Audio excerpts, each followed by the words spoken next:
My name is Sarah Krawczyk, and this is my Nature Materials presentation. The building I have done my project on is the Reichtstag in Berlin, Germany.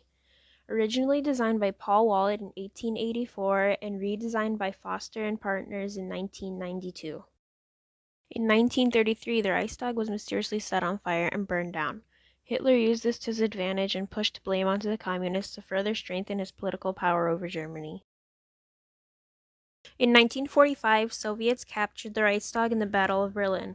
Soviet soldiers hoisted a flag to the top of the building and drew graffiti throughout the building in the days following the victory.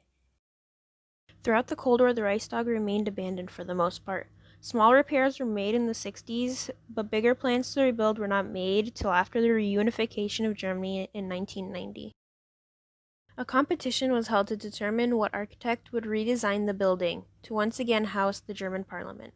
Norman Foster, a foreign architect, won and was tasked with the job.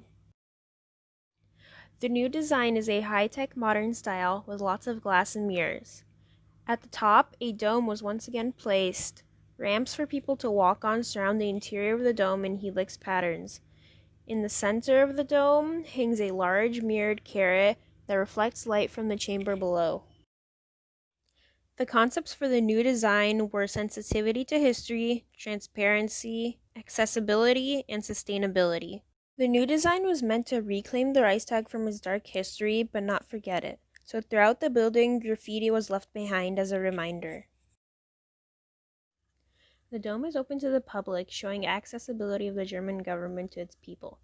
It also has a viewing area of the parliamentary chamber. That shows both physical transparency and metaphorical, as the public can view the working of the government below. The Reichstag was also designed with sustainability in mind. The carrot in the center functions as an exhaust vent, and the entire building uses recycled heat. My first design featured a cylinder of glass to show transparency, ring of mirror in the center to mimic the reflective and modern style of the Reichstag, and a large cylindrical piece of concrete at the bottom to represent the heavy history the Reichstag held. I quickly realized several flaws in the design.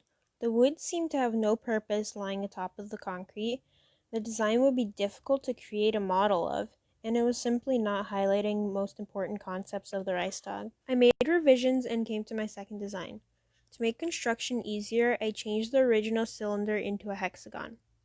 I left the concrete at the bottom of the design to represent the heavy history it holds.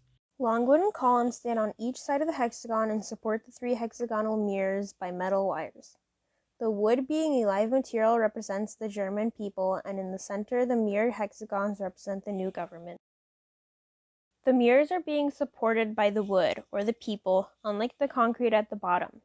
Each side of the hexagon also has one panel of glass to show the transparency of the government, and has one part on each side that has no panel and is only a wooden frame. That part represents the accessibility of the government. Though my second design was an improvement from my first and hit many of the concepts the Reichstag did, it would still be a very difficult design to construct in large scale with the skill and experience I had. Therefore, for my final model, I chose to simplify the geometry of my design even further and turn it into a square. To make the final model, I used concrete, wood, plexiglass, chains, and cardboard covered with a mirror film. The concrete remained at the bottom, with the wood columns holding the mirrors above it to show that the new government is nothing like the extreme and tyrannical government of the past. I had planned to cut plexiglass into trapezoids and piece them together into slanted squares. But after struggling to cut the glass walls, I knew I would not be able to do it with my level of skill. Instead, I took large pieces of cardboard and cut them into strips I could fold into the squares, making assembly much easier. Then I covered them with a mirror film. The mirrors representing the government are connected to the wood by metal chains. I chose chains instead of the original wires because they were not only easier to install, but introduced more movement into the mirrors which represented the government.